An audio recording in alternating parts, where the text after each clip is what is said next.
সুপ্রিয় দর্শক, স্বাগত জানাচ্ছি আজকের সম্পাদকীয়তে। আমি জিন্নাতারা যশোয়া। রাত পোহালেই দেশে ফিরছেন বিএনপির ভারপ্রাপ্ত চেয়ারম্যান ও জননেতা তারেক রহমান। ঐতিহাসিক সংবর্ধনায় উপস্থিতির রেকর্ড সৃষ্টির ইঙ্গিত দিচ্ছে আজ সকাল থেকে আগত মানুষের স্রোত দেখে। প্রায় দেড় যুগ নির্বাসনে থাকা নেতার প্রতি মানুষের ভালোবাসার মতোই নির্বাচনী রাজনীতিতেও নতুন গতি আসার প্রত্যাশা সবার। এদিকে নির্বাচন কমিশন বৈঠক করেছে প্রশাসন ও পুলিশের সঙ্গে। এনসিপি দাবি জানিয়েছে গণভোট সম্পর্কে মানুষকে অবহিতকরণে মনোযোগী হতে। জোটের প্রার্থী ঘোষণা, বিদ্রোহী প্রার্থীদের অবস্থান নিয়ে সংবাদ হচ্ছে নিয়মিত। প্রাসঙ্গিক বিষয় নিয়ে আজকের সম্পাদকীয় নেতা আসছেন, আর এসব বিষয় নিয়ে কথা বলতে আমাদের সঙ্গে স্টুডিওতে উপস্থিত আছেন ব্যারিস্টার মীর মোহাম্মদ হেলাল উদ্দিন, কেন্দ্রীয় সহ সাংগঠনিক সম্পাদক বিএনপি, এবং আরও উপস্থিত আছেন মাহবুব আজিজ, সাংবাদিক ও কলামিস্ট। দর্শক, আপনারাও এই আলোচনায় অংশ নিতে পারেন। এজন্য আপনাদের ফোন করতে হবে টেলিভিশনে দেখানো নম্বরে। এছাড়া ফেসবুকের মাধ্যমেও আপনাদের মন্তব্য পাঠাতে পারেন। আলোচনা শুরুর আগে জেনে নেব এখনকার প্রধান শিরোনামগুলো। দেশে ফিরতে লন্ডনের হিথ্রো বিমানবন্দরে তারেক রহমান। বাংলাদেশ সময় রাত 12:15 ছাড়বে ফ্লাইট। রাজস্বিক গণসংবর্ধনায় প্রস্তুত বিএনপি। 3 দিনের কর্মসূচি প্রকাশ।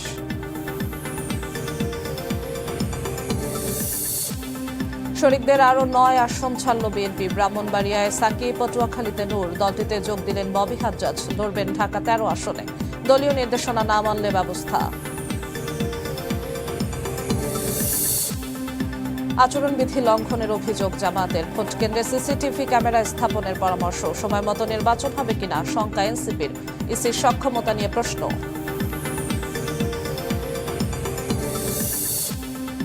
রাজধানীর মগবাজারে ফ্লাইওভারে ছোড়া হলো ককটেল। বিস্ফোরণে প্রাণ গেল যুবকের। স্বজনের আহাজারি, জড়িতদের বিচার দাবি।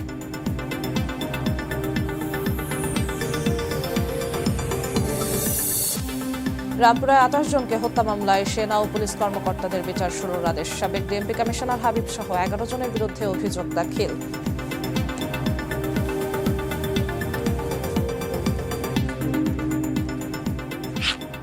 দর্শক, দেখছিলাম প্রধান শিরোনামগুলো। যাচ্ছি আলোচনা। আপনাদের দুজনকে আরো একবার স্বাগত আজকে সম্পাদকীয়তে। ব্যারিস্টার মীর মোহাম্মদ হেলাল উদ্দিন, আপনাকে দিয়ে শুরু করতে চাচ্ছি। আর রাত পোহালেই আর কয়েক ঘন্টার অপেক্ষা, তারপর তারেক রহমান দেশে ফিরছেন। প্রায় দেড় যুগের বেশি কাছাকাছি বলা যায় যে অপেক্ষার অবসান ঘটছে। আপনাদেরও অপেক্ষা ছিল, মানুষেরও অপেক্ষা ছিল। রাজস্বিক এক অভ্যর্থনা পেতে যাচ্ছে তারেক রহমান, এমনটাই বোঝা যাচ্ছে। ইঙ্গিত মিলছে, দেশের বিভিন্ন স্থান থেকে মানুষ আসছে। আপনাদের যে অপেক্ষা সেটার অবসান ঘটছে। আপনার কাছে শুরুতে একটু জানতে চাইবো যে কেমন লাগছে অপেক্ষার অবসান ঘটছে তাতে, এবং এই বিষয়টি বর্তমান রাজনীতির জন্য কি বার্তা দিচ্ছে? আপনাকে ধন্যবাদ। আমাদের সম্মানিত সহ আলোচক সহ দর্শকদেরকে শুভেচ্ছা জানাচ্ছি। দেখেন, আজকের রাত পোহালে আগামীকালের যে সকাল, এটা বাংলাদেশ জাতীয়তাবাদী দল সহ আমাদের দলের নেতাকর্মী সহ পুরো বাংলাদেশিদের জন্য আমার মনে হয় এটা একটা ঐতিহাসিক ঘটনা। কারণ হচ্ছে বাংলাদেশের এখন যেই একটা সময় যাচ্ছে, অত্যন্ত স্থিতিশীলতা, অনিশ্চয়তার মধ্যে ছিল। বিভিন্ন ধরনের কথা হচ্ছিল, তারেক রহমান আসছেন না, কবে আসবেন। এখন সকল কিছুর অবসান ঘটিয়ে ধরেন উনি প্রায় দেড় যুগের পরে বাংলাদেশে আসছেন। মানুষের যে স্বতঃস্ফূর্ততা, আমি তো সাংগঠনিক কাজ করি, একটা হলো আমরা অর্গানাইজ করে মানুষকে আনা, আরেকটা হলো মানুষ নিজে চলে আসা। আমরা এখন অনেক মানুষজন দেখছি যারা আমাদের সাথে আসেন নাই, মানে আমাদের এলাকা থেকে এসছেন কিন্তু নিজে চলে আসছেন 2 দিন আগে। ওনাদের ভয় ছিল হয়তো যদি 23 তারিখ রাত্রে উঠি বা 24 তারিখ রাত্রে উঠে আমি ঢাকা পৌঁছাতে পারবো না। এই জিনিসটাতে বোঝা যায় যে এটা আসলে যতটুকু অর্গানাইজ না, তার চেয়ে বেশি, অনেক অনেক বেশি, আমার মনে হয় 10 গুণ বেশি মানুষ এমনি স্বেচ্ছায় স্বতঃস্ফূর্তভাবে আসছে। তো আমি মনে করি এটা আমাদের জন্য অত্যন্ত পজিটিভ একটি দিক। এবং আমি আরেকটা জিনিস, এটাও আমি নিজে মনে করি এবং আমি খেয়াল করেছি যে অনেক নেতা, বিশেষ করে যে আমরা ইরানের আয়াতুল্লাহ রুহুল্লাহ খোমেনি এবং ভ্লাদিমির লেনিন, এই দুজনকে যদি দেখি, তারা কিন্তু দীর্ঘদিন নির্বাসিত জীবন শেষে যখন পরে এসেছেন তারা জগৎ বিখ্যাত হয়েছেন। তো আমার মনে হয় জনাব তারেক রহমান ইনশাল্লাহ সে পথেই যাবেন, এবং উনি ওনার যে পরিকল্পনা এবং পরিকল্পনা বাস্তবায়নের যে জায়গাটা, উনি সরাসরি দেশে এসে নেতৃত্ব দিয়ে সেটাকে উনি বাস্তবায়নের চেষ্টা করবেন, এটা আমি মনে করি। এমন একটি মুহূর্তে তিনি এলেন, এমন অভ্যর্থনা, এত মানুষের আপনি ঢল বলছেন, এই বিষয়টি বর্তমান রাজনীতিতে আসলে কি বার্তা দিচ্ছে? আমি একটা জিনিস হচ্ছে, রাজনীতি এবং সমাজনীতি বলেন বা দেশের কিভাবে পরিচালিত হবে, এটা শুধু দেশের জনগণই ডিসাইড করবে। এটাই আমার মনে হচ্ছে এখানে বার্তাটা এটাই, যে মানুষ, আমি যে বললাম একটা জিনিস, একটা হলো অর্গানাইজ করে মানুষ আনা, যেটা হয়তো আমাদের সাংগঠনিক দায়িত্ব থাকবে। আমাদের একটা মিটিং হলে আমাদের কিছু লোকজন এখানে মেক শিওর করতে হয় যে তারা আসে।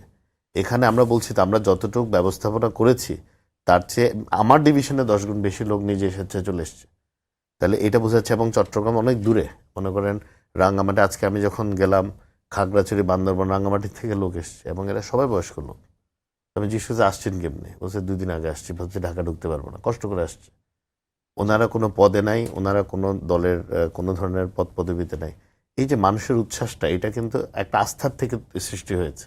মানুষ ভাবছে জনাব তারেক রহমান দেশে আসার পরে এই ওনাদের যে যাবতীয় সমাধান সমস্যা আছে এগুলো হয়তো সমাধান হয়ে যাবে। এই আস্থার জায়গাটা তৈরি করতে পারাটা কিন্তু একটা নেতার একটা কৃতিত্বের জায়গা বলে আমি মনে করি।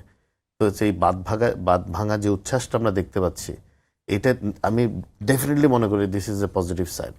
এবং এগুলোতে যেটা হয় যে রাজনীতিটা যে মানুষকে কেন্দ্র করে, মানুষকে ঘিরে এবং মানুষের জন্য, মানুষকে সাথে রেখে, এটা একটা প্রমাণ আমি কালকে হয়তো আমরা দেখতে পারবো। জি, আপনার কাছে আবার আসবো মাহবুব আজিজ, আপনার কাছে আসতে চাই একই বিষয়ে। এই যে মানুষজনের উচ্ছ্বাস, এত মানুষ দেশের বিভিন্ন জায়গা থেকে আসছেন এবং তারেক রহমান 17-18 বছর পরে নির্বাসিত জীবন শেষে দেশে আসছেন। বর্তমানের যে রাজনৈতিক পরিস্থিতি কিংবা ভবিষ্যতে রাজনীতি যেদিকে যাচ্ছে, রাজনীতিতে এই বিষয়টি, তারেক রহমানের এই ঐতিহাসিক প্রত্যাবর্তনের প্রভাব, পরিবর্তন কি হতে পারে, কি ইঙ্গিত দিচ্ছে? জি, নিশ্চয়ই। ধন্যবাদ, শুভেচ্ছা।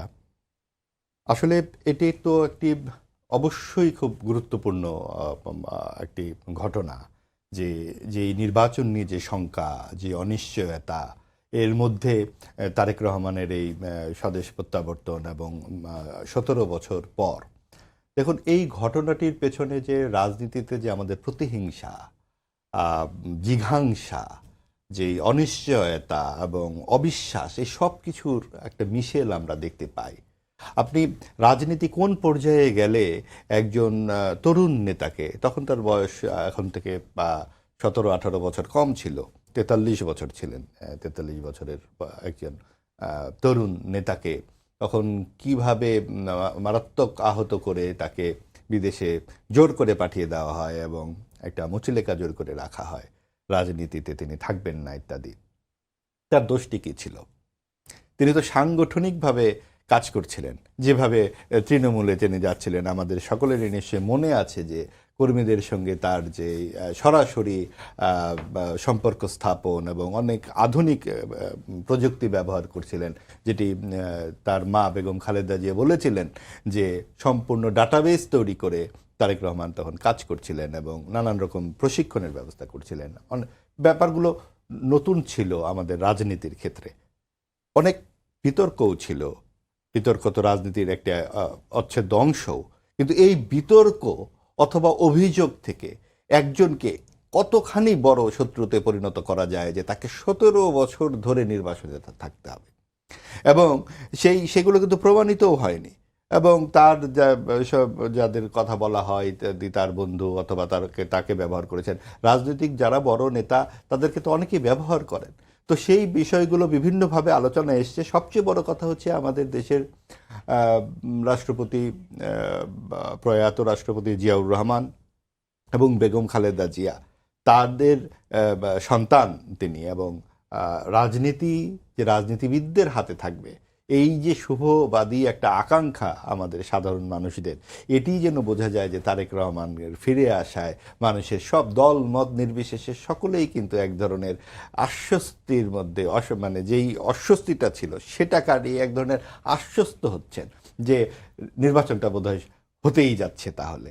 এবং তারেক রহমান সর্বশেষ যখন বললেন যে সব কিছু আমার হাতে নয়, ফিরে আসার ব্যাপারটা, অনেকেই কিন্তু শঙ্কার মধ্যে পড়ে গিয়েছিলেন। তার মানে কি অনেক কিছু বোধহয় এখানে রয়ে গেছে। এই অনেক কিছুর যে বেড়াজাল, যা রাজনীতির সামনে আমরা সবসময় দেখি না, হয়তো পেছনে অনেক কিছুই ঘটে, আমরা এই পেছনের ঘটনাগুলো আর যাতে না ঘটে আমরা সেই প্রত্যাশা করব। আমরা দেখতে চাই যে তারেক রহমান অথবা সকল রাজনীতিবিদ দলমত নির্বিশেষে সকলেই যেন রাজনীতির মাঠে সক্রিয় থাকতে পারেন, এবং নিরাপত্তা যে শঙ্কাটা, সকলের জন্যই যেন শঙ্কাটা না থাকে। আমরা রাজনীতির মাঠে আদর্শের চর্চা দেখতে চাই, আমরা তর্ক বিতর্ক দেখতে চাই, এবং অন্তর্ভুক্তিমূলক একটা সমাজ দেখতে চাই। আমি আপনাকে পছন্দ করছি না তার মানে আপনাকে দেশ থেকে বের করে দেব, এই সংস্কৃতি থেকে আমরা বেরিয়ে আসি। এবং আজকে তিনি নায়কের মতো ফেরত আসছেন, এবং এই ফেরত আসা এবং এই নায়কোচিত যে বরণ, তার মানে কি আজকে যিনি ভিলেন কালকে তিনি নায়ক। এটা কিন্তু অন্যদের ক্ষেত্রেও ঘটতে পারে। কাজেই ভুলে যাবার কিছুই নাই যে রাজনীতি আসলে দিনে একরকম, রাতে একরকম, আগামীকালকে আরেক রকম, পরশু দিন একরকম। কাজে এইখানে এই জায়গাগুলোতে যেন আমরা প্রতিহিংসা, জিঘাংসা, নানান রকম যে আক্রোশের চর্চাটি না করে আদর্শের চর্চা করি। এবং তারেক রহমানের আমরা সর্বশেষ যে সাক্ষাৎকারগুলো দেখেছি, তার যে নানান রকম কথাবার্তা আমরা শুনতে পাচ্ছি, কার্টুন নিয়ে তিনি যেভাবে বলছেন, আমরা আশা করব সাংবাদিকরা মন খুলে কথা বলতে পারবেন, তাকে সমালোচনা করা যাবে, তার দলকে সমালোচনা করা যাবে, তার কর্মীদেরকে সমালোচনা করা যাবে এবং অন্যদেরকেও সমালোচনা করা যাবে। এই সমালোচনা মুখর একটা সহিষ্ণু সমাজ যেন আমরা গড়তে পারি, এবং সেটা তারেক রহমানের কাছে আমাদের প্রত্যাশা থাকবে। জি, মীর মোহাম্মদ হেলালুদ্দিন, আপনার কাছে আসতে চাই, যেমনটা মাহবুব আজিজ বললেন যে নানান প্রত্যাশা দেশের মানুষের জন্য, নায়কের মতো তারেক রহমান ফিরে আসছেন এবং নায়কদের কাছে সাধারণ মানুষের অনেক প্রত্যাশা থাকে, দলেরও নিশ্চয়ই অনেক প্রত্যাশা আছে। আসলে নতুন কোনো অধ্যায়ের সূচনা হতে যাচ্ছে কিনা, প্রত্যাশা পূরণটা আসলে কতটা সহজ হবে? দুঃখিত, দুর্ভাগ্যক্রম বলেন আর সৌভাগ্যক্রম বলেন, যখন 2008 সালে জনাব তারেক রহমানের বিদেশ যেতে হয়, ওই দিন আমি ওনার সাথে ছিলাম, মানে আমি এয়ারপোর্টে প্লেনে তুলে দেওয়া পর্যন্ত ওনার সাথে ছিলাম। ওই দিনও ওনার চোখে কোনো ভীতি বা অনিশ্চয়তা দেখি নাই, একটা প্রত্যয় দেখেছি।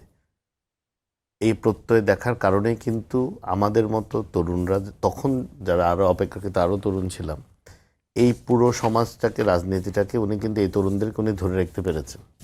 এবং 2018 সালে উনি যখন প্রত্যক্ষভাবে দলের দায়িত্ব নিলেন, সেই থেকে নিয়ে আজ পর্যন্ত দল ইন্টারনালি এমনভাবে চালিয়েছেন, কোনো ধরনের অনৈক্য সৃষ্টি হয়নি, দলটাকে ধরে রেখেছেন। একই সাথে যুগপৎ আন্দোলনের যে শরিক দলগুলো ছিল তাদেরকেও কিন্তু উনি খুব সুন্দর করে ম্যানেজ করেছেন। এবং 2024 সালের অগাস্টের আন্দোলন থেকে নিয়ে অক্টোবর থেকে জানুয়ারির আন্দোলন, এর পরবর্তীতে এখন পর্যন্ত উনি কিন্তু খুব লেভেল হেডেড ওয়েতে, ভেরি ডিপ্লোম্যাটিকলি বলেন, ভেরি সফটলি বলেন, ভেরি সাটলি বলেন, উনি খুবই সুন্দর করে কিন্তু জিনিসটা ম্যানেজ করার চেষ্টা করছে। এইটাই ওনার ব্যক্তিত্ব, এইটাই ওনার স্পেশালিটি, যে উনি সবাইকে ঐক্যবদ্ধ করে একটা জায়গায় এনে সবাইকে সবার জায়গায় রেখে কাজটা করাতে পারেন। আমি মনে করি বাংলাদেশের রাজনীতিবিদের যে রিটরিকটা, রাজনীতিবিদ হলেই এমন কিছু একটা করে দেখাতে হবে যেটা আসলে কিছুটা দৃষ্টিকোণ, আপনারা খেয়াল করেছেন কিনা আমি জানি না, আপনারা কোনো সময় জনাব তারেক রহমানকে যখন মঞ্চে বসেন কোনো আলাদা চেয়ারে পাবেন না উনি। এবং এটা কি হয়েছে যে উনি যে সাধারণ যে চেয়ারগুলো সামনে থাকে বা স্টেজে বাকি 10 জনের জন্য যে চেয়ারগুলো থাকে, এটাতেই উনি বসেন। এবং এটা উনি এখন থেকে করেন না, এটা কিন্তু উনি করেন উনি যখন অনেক ইয়াং ছিলেন তখন থেকেই। এবং এটা ওনার এই চর্চাটা কিন্তু আমরা যারা ওনার কর্মী, ওনার থেকে যারা শিখেছি তাদের মধ্যে আছে। এটিতে একটি সিগনিফিক্যান্ট চেঞ্জ হলো যে আমি নেতা হিসেবে আমি সবার চেয়ে সুপিরিয়ার, এই যে ধারণাটা, এই ধারণার থেকেই কিন্তু এই দেশের অনিষ্টগুলো হতে থাকে একটার পর একটা।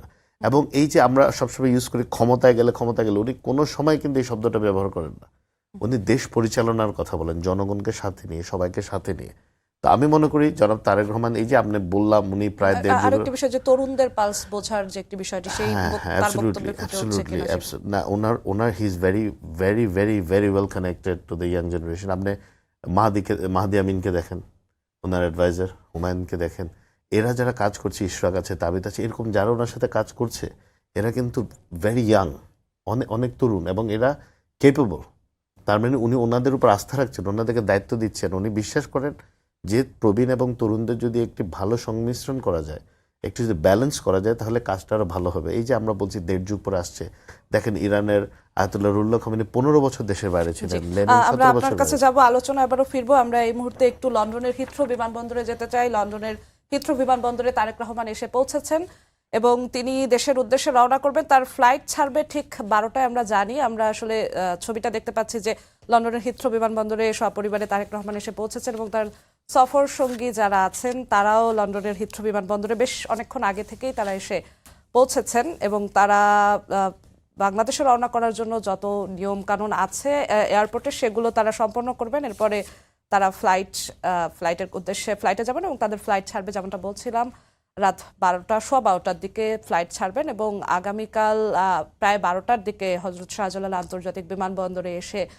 তারেক রহমান এবং তারেক রহমানের সফরসঙ্গী, তার পরিবারের বাকিরা, তার সহধর্মিণী, তার কন্যা জাইমা রহমান, সবাই সহ যে ফ্লাইটটি রয়েছে সেই ফ্লাইটটি এসে কিন্তু পৌঁছাবেন আগামীকাল 12টার দিকে আমরা তেমন তথ্যগুলোই কিন্তু আমরা সেই তথ্যগুলো জানি এবং আমরা যেমনটা আপনাদেরকে বলছিলাম যে এই মুহূর্তেই আমরা আসলে সেই তথ্যটি পেলাম এবং আপনাদেরকেও দর্শক দেখানোর চেষ্টা করছিলাম যে লন্ডনের হিথ্রো বিমানবন্দরে তিনি সপরিবারে এসে পৌঁছেছেন এবং আর কয়েক ঘন্টার 2 ঘন্টাও নয় 2 ঘন্টাও বাকি নেই। এরপরে কিন্তু তারেক রহমানের পরিবারকে বহনকারী যেই ফ্লাইটটি আছে সেটি কিন্তু ঢাকার উদ্দেশ্যে লন্ডনের হিথ্রো বিমানবন্দর থেকে ছেড়ে আসবে এবং তারপরে আমরা যেমনটা জানি যে এইদিকে পুরো বাংলাদেশের মানুষ কিন্তু অনেকটা অপেক্ষা করে আছেন তারেক রহমান প্রায় 1.5 যুগের অপেক্ষার অবসান, নির্বাসিত জীবন শেষে তিনি দেশের উদ্দেশ্যে ফিরবেন এবং আমরা জানি যে কাল রাজধানী 300 ফিটের এলাকায় তারেক রহমান এসে জনগণের উদ্দেশ্যে নেতাকর্মীদের উদ্দেশ্যে ভাষণ দেবেন। সেই জন্যও কিন্তু অনেকে অপেক্ষা করে আছেন। তার এই প্রত্যাবর্তনকে ঐতিহাসিক প্রত্যাবর্তন বলছেন সবাই এবং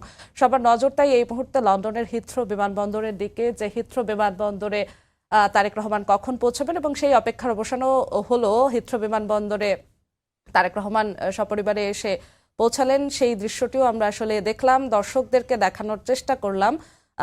দর্শকদের যেই অপেক্ষা উৎকণ্ঠা সেটি কিন্তু আস্তে আস্তে শেষ হয়ে যাচ্ছে। আমরা সেই চিত্রটি আসলে দেখানোর চেষ্টা করছি। এই মুহূর্তে লন্ডনের হিথ্রো বিমানবন্দরে পৌঁছেছেন তারেক রহমান, সপরিবারে তিনি পৌঁছেছেন। তার সঙ্গে রয়েছেন তার সহধর্মিণী জুবাইদা রহমান, তার সঙ্গে রয়েছেন তার কন্যা জাইমা রহমান এবং তার সঙ্গে আরো বেশ অনেক সফর সঙ্গী রয়েছেন এবং সফর সঙ্গীরা কিন্তু আমরা দেখেছিলাম বাংলাদেশ সময় রাত 9টা কিংবা 8টার দিকেই কিন্তু তারা সেখানে পৌঁছানো শুরু করে, তারেক রহমানের জন্য অপেক্ষা করা শুরু করে এবং এরপর থেকে অপেক্ষা ছিল যে তারেক রহমান কখন সপরিবারে লন্ডনের হিথ্রো বিমানবন্দরে এসে পৌঁছাবেন।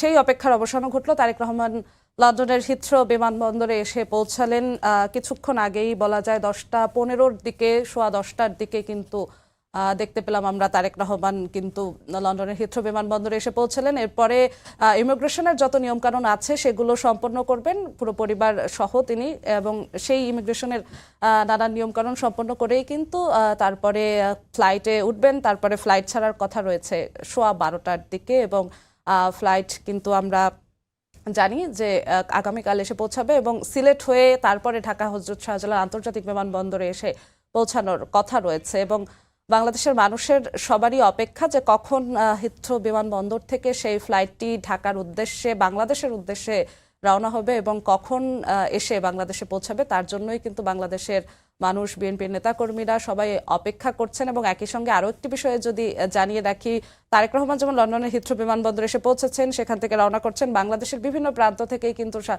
বিএনপির নেতাকর্মীরা, শুধু বিএনপির নেতাকর্মীরা বললেও ভুল হবে, সাধারণ অনেক মানুষও কিন্তু বিভিন্নভাবে আসার চেষ্টা করছেন ঢাকায় কিন্তু আমরা দেখতে পেয়েছি সারাদিনই ঢাকামুখী মানুষের ঢল, তারাও এসে আসছেন তারেক রহমানকে দেখার জন্য। দীর্ঘ 17-18 বছর পরে অনেকে দেখছেন, আবার যারা এই প্রজন্মের আছে তারা আসলে অপেক্ষা করছেন যে তারেক রহমানকে দেখার জন্য। তারা কখনো সামনাসামনি যাদের তারেক রহমানকে দেখার সৌভাগ্য হয়নি, তারা সেই জন্য আসলে অপেক্ষা করছেন তারেক রহমানের জন্য এবং সেটাই বলা যায় যে সময় যত বাড়ছে তারেক রহমানের জন্য অপেক্ষাও যেন আরো ফুরোচ্ছে না, বলা যায় আরোটা বাড়ছে এবং আমরা এই মুহূর্তে কিন্তু দেখতে পাচ্ছি লন্ডনের হিথ্রো বিমানবন্দরে তারেক রহমানের আগমন। সেই ছবিটি আমরা সময় টেলিভিশনের দর্শকদের দেখানোর চেষ্টা করছি যে লন্ডনের হিথ্রো বিমানবন্দরে তারেক রহমান এসে পৌঁছেছেন এবং কিছুক্ষণের মধ্যেই তিনি বিমানবন্দরের যে কার্যক্রম থাকে, ইমিগ্রেশনের যে কার্যক্রম থাকে, যে সকল নিয়ম কানুন থাকে, সেই নিয়ম কানুনগুলো তিনি কিছুক্ষণের মধ্যেই সম্পন্ন করার চেষ্টা করবেন, কিছুক্ষণের মধ্যেই চেষ্টা করবেন। আমরা সেই ছবিটি আসলে দর্শকদের দেখানোর চেষ্টা করছি, দর্শকদের যে অপেক্ষা উৎকণ্ঠা যে তারেক রহমান কখন আসবেন, আমরা সেই বিষয়টি আসলে দেখছি। লন্ডনের হিথ্রো বিমানবন্দরে ইমিগ্রেশনের যত কার্যক্রম আছে সেই কার্যক্রম সম্পন্ন করা শুরু করেছেন তারেক রহমান কিছুক্ষণ আগে 10টা 15-র দিকে লন্ডনের হিথ্রো বিমানবন্দরে এসে পৌঁছান। তার বাসা থেকে লন্ডনের হিথ্রো বিমানবন্দরে এসে পৌঁছেছেন 10টা 15-র দিকে। আমরা তখনই আপনাদেরকে দেখানোর চেষ্টা করেছি সময় টেলিভিশনের পর্দায় যে তারেক রহমান তার পরিবার সহ হিথ্রো বিমানবন্দরে এসেছেন এবং ইমিগ্রেশনের নানান প্রক্রিয়ার জন্য, নানান ধাপের জন্য আসলে বেশ কিছুক্ষণ সময় দরকার হয়। সেই ধাপগুলোই এখন তারেক রহমান তার পরিবার সহ সম্পন্ন করবেন এবং আমরা এখন দেখতে চাচ্ছি যে তিনি ইমিগ্রেশনের কার্যক্রমের জন্য আসলে সেখানে ঢোকার চেষ্টা করছেন এবং আমরা সেই দৃশ্যটি দর্শকদের দেখানোর চেষ্টা করছি এবং যেমনটা বলছিলাম যে তারেক রহমান লন্ডনের হিথ্রো বিমানবন্দরে যেখান থেকে তাকে বহনকারী ফ্লাইটটি ছেড়ে আসবেন, সেখানে তিনি প্রবেশ করেছেন 10:15টার দিকে, বাংলাদেশ সময় রাত 10:15টার দিকে তিনি সেখানে প্রবেশ করেছেন এবং তারপরে কিন্তু আমরা দেখলাম যে তিনি ইমিগ্রেশনের যে কার্যক্রম আছে সেগুলো সম্পন্ন করবেন এবং তার পরিবারের যারা আছেন তাদেরকে প্রথমে তিনি ইমিগ্রেশন পার করার জন্য এগিয়ে দিয়েছেন। তারপর তিনি আসলে তার যে নেতাকর্মীরা আছেন তার সঙ্গে যারা সফর সঙ্গে আছেন তারাও অনেক আগে থেকেই এসেছিলেন। এরপর তারেক রহমানকেও আমরা দেখছি, সময় টেলিভিশনের পর্দায় আমরা দেখানোর চেষ্টা করছি যে তিনি ইমিগ্রেশনের সব কার্যক্রম সম্পন্ন করবেন, সম্পন্ন করে তারপরে তার ফ্লাইটটি, যেটা কিছুক্ষণ আগেও আমরা বলছিলাম, রাত 12:15টার দিকে লন্ডনের হিথ্রো বিমানবন্দর ছেড়ে আসবে এবং এই দিকে বাংলাদেশে আসলে মানুষের অপেক্ষার পালা শেষ হচ্ছে না, সবারই অপেক্ষা কিন্তু বাড়ছে যে কখন হিথ্রো বিমানবন্দর থেকে ফ্লাইটটি ছাড়বে এবং কখন এসে এখানে পৌঁছাবেন। তারেক রহমান চেক ইন করেছেন। আমরা সর্বশেষ যে তথ্যটি দেখলাম, লন্ডনের হিথ্রো বিমানবন্দর থেকে তারেক রহমান 10:15টায় এসে হিথ্রো বিমানবন্দরে পৌঁছেছেন পরিবার সহ এবং চেক ইন করেছেন। আমরা সেই বিষয়টি দেখলাম। আমরা আবার ফিরছি আলোচনায়, আমরা যাচ্ছি আবার আলোচনায়। ব্যারিস্টার মীর মোহাম্মদ হেলাল উদ্দিন, আমরা দেখছিলাম সরাসরি, আমাদের দর্শকদেরও দেখানোর চেষ্টা করছিলাম যে লন্ডনের হিথ্রো বিমানবন্দরে তারেক রহমান পরিবার সহ এসে পৌঁছেছেন এবং চেক ইন করে গেছেন। এরপর ইমিগ্রেশনের যে কার্যক্রম আছে সেগুলো সম্পন্ন করবেন, তার রাত 12:15টার দিকে তার ফ্লাইটটি ছাড়বে। আমরা তার ফাঁকে যেমনটা বলছিলাম, এদিকেও বাংলাদেশে নানান মানুষ, প্রায় আপনারা যেমনটা বলছিলেন বিএনপির নেতাকর্মীরা 1/2 কোটি মানুষের তারেক রহমানের জন্য, তাকে সংবর্ধনা দেওয়ার জন্য অপেক্ষা করছেন। একটু আসতে চাই যে এখন রাজনৈতিক পরিবেশ যেই অবস্থায় রয়েছে, ছোট করে যে একটু বলেন এই মুহূর্তে তারেক রহমানের প্রত্যাবর্তন, এই অস্থিতিশীল পরিস্থিতি দূর করতে এরকম প্রত্যাবর্তন কতটা সহায়তা করবে? আপনি দেখেন গত 4-5 দিন আগে পর্যন্ত যে অস্থিতিশীলতাটা ছিল, আজকে আপনি যদি ঢাকা শহরে একটু ঘুরে দেখেন, আপনি দেখবেন একটা ফেস্টিভিটি, মানে বিভিন্ন জায়গায় মানুষ বসে আছে, গল্প করছে, কেউ চিন্তা করছে আজকে রাত্রেই চলে যাব কিনা বা কালকে সকালে যাব কিনা। তো মানুষের অ্যাটেনশনটা নেগেটিভিটি থেকে একটা পজিটিভিটিতে ডাইভার্টেড হয়েছে। মানে এখন তারা একটা চিন্তা করছে যে ঠিক আছে, এখন হয়তো এইসব অনিশ্চয়তা কেটে যাবে, দেশ একটা নির্বাচনের দিকে যাবে, আমরা ভোট দিতে পারবো, একটা মোটামুটি একটা স্থিতিশীল সমাজ সৃষ্টি হবে। এই পাবলিক কনফিডেন্স আসাটা কিন্তু খুবই জরুরি। এই সরকার, আমি তারা যতটুকু চেষ্টা করেছে, তাদের পাবলিক কনফিডেন্সটা একটা সময়ের পরে মানুষ কিন্তু ওনাদের উপর কনফিডেন্সটা একটু লো হয়ে গেছে যে পারছে কিনা, আইনশৃঙ্খলা পারছে কিনা। তো সেই জায়গাতে এটা খুবই দরকার ছিল যে মানুষের আবার কোনো না কোনো জায়গায় কোনো কিছুকে কেন্দ্র করে একটা আস্থার জায়গা সৃষ্টি হয়। সেটাই তারেক রহমানের প্রত্যাবর্তন, আমাদের নেতা জনাব তারেক রহমানের স্বদেশ প্রত্যাবর্তনের কেন্দ্র করে সেটা হয়েছে এবং এটা আমি অত্যন্ত পজিটিভ মনে করি। এবং এই যে ধরেন আমি এখানে বসে আছি স্টেজে, এবারে টক শোতে, কিন্তু আমি দেখছি যে আমার মনের ভিতরেই যে একটা মানে খুশি হচ্ছে যে এই মানুষটা 17 বছর বা যখনই উনি 2008-এ গেলেন, আজকে উনি আসছেন, পুরো বাংলাদেশ ওনার জন্য অপেক্ষা করছে। আমার মনে হয় যে কোনো রাজনীতিবিদের জন্য এর চেয়ে বড় প্রাপ্তি আর কিছু হতে পারে বলে আমি বিশ্বাস করি। মাহবুব আজিজ, শেষের দিকে আছি আমরা। বাংলাদেশে একটা অস্থির রাজনৈতিক পরিবেশ কিছুদিন ধরে বিরাজ করছে বলা যায়। এমন সময় তারেক রহমানের প্রত্যাবর্তন, মানুষ আবারও একটা উচ্ছ্বসিত অবস্থায় আছে। কতটা শঙ্কার, কতটা চ্যালেঞ্জের, কতটা সম্ভাবনার? দেখুন, 5 আগস্ট যখন গণ অভ্যুত্থানটা ঘটে গেল, তার আগের স্বৈরাচারী সরকারের পতন হলো, তখনই কিন্তু একটা স্বাভাবিকভাবে প্রত্যাশা ছিল তারেক রহমান আসবেন। তাহলে এতদিন লাগলো কেন? কাজে আমাদের সংখ্যা কিন্তু রয়েই যাচ্ছে, আমরা কিন্তু জানি না কি ঘটেছে বা ইত্যাদি। এই সব কিছুর পরেও আমাদের যুক্তিবাদী মন কি বলে, তার মানে আমাদের জানার বাইরে নিশ্চয় অনেক হিসাব নিকাশ, অনেক সমীকরণ আছে। আমরা যে নিশ্চয় সাদা চোখে দেখি যে নেতাদেরকে অনেক স্তুতি করা হয়, অনেক প্রশংসা করা হয় যখন তারা ক্ষমতায় থাকেন বা খুব শক্ত অবস্থানে থাকেন, আবার একটু খারাপ অবস্থায় গেলে কিন্তু তারা তখন ভিলেনে পরিণত হন, তখন তাদের নানান রকম অভিযোগ, সত্য মিথ্যা অনেক কিছুই আসে। অর্থাৎ রাজনীতিতে কে কখন রাজা আর কে কখন ভিলেন, এটার খুব দিন রাতের মতোই এদিক ওদিক অবস্থা। আমরা প্রত্যাশা করব তারেক রহমান যাতে এই সব কিছু মিলিয়ে একজন মানবিক নেতা হিসেবেই মানুষের সামনে থাকেন, তাকে যাতে সমালোচনা করা যায়, ভুল ত্রুটি সকলেরই থাকবে, কিন্তু বাংলাদেশ যে কারণে হয়েছিল, যে মুক্তিযুদ্ধের যেই চেতনা, সেই চেতনা যাতে বাংলাদেশ বহমান থাকে বাংলাদেশে, সেটি জানে তারেক রহমান লক্ষ্য রাখেন। আমরা কিন্তু সম্প্রতি তার বিভিন্ন বক্তব্যে মুক্তিযুদ্ধের প্রসঙ্গে তার বক্তব্য আমরা শুনেছি, এটা খুবই ইতিবাচক। কারণ যে ডানপন্থার ক্রম প্রসারণ আমরা দেখছি, যে বিস্তৃতি আমরা দেখছি, যে খুনো দেখছি, আজকেও কিন্তু আপনি খবরে বললেন যে মগবাজারে একজন নিহত বোমায়, আবার জাসাস নেতাকে কুপিয়ে মেরেছে, এরকম কিন্তু হচ্ছে 2টি 4টি, মানে এইগুলো ব্যাপারটা হয়ে গেছে 2-4টি খুন যেন কিছু না। এক মন্ত্রীও সেটা উপদেষ্টা এই কথা বলে বসেছেন। কাজেই আমরা কিন্তু একেবারে খুব স্বস্তিতে আছি তা কিন্তু নয়, বরং খুবই একটা সংকটময় মুহূর্ত আমাদের কাটছে পুরো জাতির জন্য। সেইখানে তারেক রহমানের মতো একজন অত্যন্ত পরিণত নেতা, আজকে এই 60 বছর বয়স তার, এবং তিনি কাজের জন্য সম্পূর্ণ প্রস্তুতি নিয়ে এসেছেন। তিনি নানান রকম যে ডাটা এবং নানান রকম চিন্তা ভাবনার মিশেলে তিনি আসছেন, মনে হচ্ছে তার প্রস্তুতি অনেকখানি, এবং আমরা এই প্রস্তুতি দেখতে চাই আগামীতে, এবং আমরা দেশ এবং মানুষের জন্য সত্যিকার অর্থেই কিছু দায়িত্বশীল আচরণ নেতাদের কাছ থেকে প্রত্যাশা করি। ব্যারিস্টার মীর মোহাম্মদ হেলালুদ্দিন, আপনার কাছে একটু ছোট করে জানতে চাই, বিগত দিনে যারা আন্দোলন সংগ্রামে অংশ নিয়েছিল সমমনা দল এবং জোটকে আসন ছাড় দিচ্ছে বিএনপি, যেসব আসন অন্য কোনো প্রার্থী বিএনপি থেকে যদি অন্য কেউ স্বতন্ত্র প্রার্থী হিসেবে দাঁড়ায় তাহলে তাদের বিরুদ্ধে ব্যবস্থা নেওয়া হবে। অনেকে বিক্ষোভ করছেন, অনেকে পদত্যাগ করে স্বতন্ত্র প্রার্থী হওয়ার কথা বলছেন, সেই খবরগুলো আমরা পাচ্ছি। এতে করে যারা বিএনপির যে নেতাকর্মীরা ছিলেন, যারা এতদিন বিএনপির সাথে থেকেছে, আন্দোলন সংগ্রাম করেছে, তাদের মধ্যে অসন্তোষ, তাদের মধ্যে বিভক্তি তৈরি হচ্ছে কিনা, কিভাবে দেখছেন বিষয়টা? না, আমি মনে করি বিএনপি অনেক বড় দল, এখানে সবাই যোগ্য, কিন্তু আমাদের একটা দেশ গড়তে হলে শুধু আমরা যদি সেলফিশলি চিন্তা করি যে আমি আন্দোলন করেছি দেখে আমার সবকিছু নিতে হবে, তাহলে কিন্তু তারেক রহমান সাহেবের যেই ফিলসফি যে সবাইকে নিয়ে দেশ গড়বো, এটা বাস্তবায়ন করা যাবে না। আপনি দেখবেন যারা নতুন নমিনেশন পাচ্ছে, মানে জোটের থেকেও যারা পাচ্ছে, এখানেও কিন্তু অনেক তরুণীরা আছে, মানে ইয়াং জেনারেশন আছে, আমাদের পরিণত প্রবীণ নেতৃবৃন্দ আছেন। আমাদের দলে এবার অনেক ইয়াং নারী নেত্রীরা কিন্তু সরাসরি সংসদ সদস্য নির্বাচন করছেন, কিন্তু কিছু কিছু নমিনেশন পাননি। শামা আপা করছেন, ফারজানা শারমিন পুতুল করছেন, তারপরে ডক্টর সানসিলা ওনেরা করছেন, আবার অনেকে পাননি। তো আমার মনে হয় প্রতিযোগিতাতে থাকবে, হঠাৎ করে একটা না পাওয়ার একটা বেদনা থাকতেই পারে, কিন্তু যখন নমিনেশন সাবমিশন হয়ে যাবে, যখন দেশ নির্বাচনমুখী হয়ে যাবে, আমার মনে হয় না কেউ আর আসলে স্বতন্ত্র প্রার্থী হয়ে বেশ কিছু আগাতে পারবে। সবাই একটি নীতির জন্য কাজ করবে, বাংলাদেশকে গড়ার জন্য কাজ করবে। জি, মাহবুব আজিজ, একদম 1 মিনিট আপনার কাছে আসতে চাই। মাঠ প্রশাসনের সঙ্গে এসির সভা হয়েছে, সেখানে মাঠ প্রশাসনের তরফ থেকে প্রশাসন ও পুলিশের যারা মাঠ পর্যায়ের কর্মকর্তা, তারা জানিয়েছেন যে গুজব আর অবৈধ অস্ত্র এই বিষয়টি বড় চ্যালেঞ্জ হিসেবে রয়ে গেছে এবং আসন্ন নির্বাচনে বড় শঙ্কার কারণ হতে পারে। আইন শৃঙ্খলার এমন পরিস্থিতি থেকে উত্তরণের উপায় কি আসলে?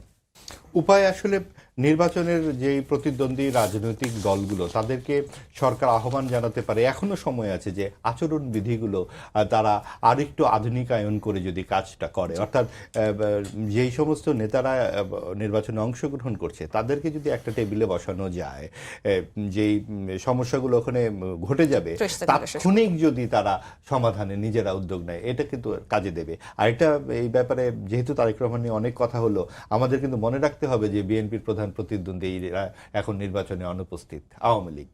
কাজেই তারেক রহমানের যে পরিণত মানসিকতা, তিনি তার প্রধান প্রতিদ্বন্দ্বীর অনুপস্থিতির যেই এই প্রেক্ষাপটে নানান রকম যারা মাথাচাড়া দিয়ে উঠেছে, তাদেরকে সব কিছু মিলে এই সমাধান কিভাবে তিনি করবেন, এর দিকে আমরা লক্ষ্য রাখবো। আমাদের আজকে শেষ করতে হচ্ছে, সবাইকে ধন্যবাদ জানিয়ে শেষ করছি আজকের সম্পাদকীয়। আগামীকাল আবারও দেখা হবে রাত 10টায়, দেখার আমন্ত্রণ রইল। শুভরাত্রি।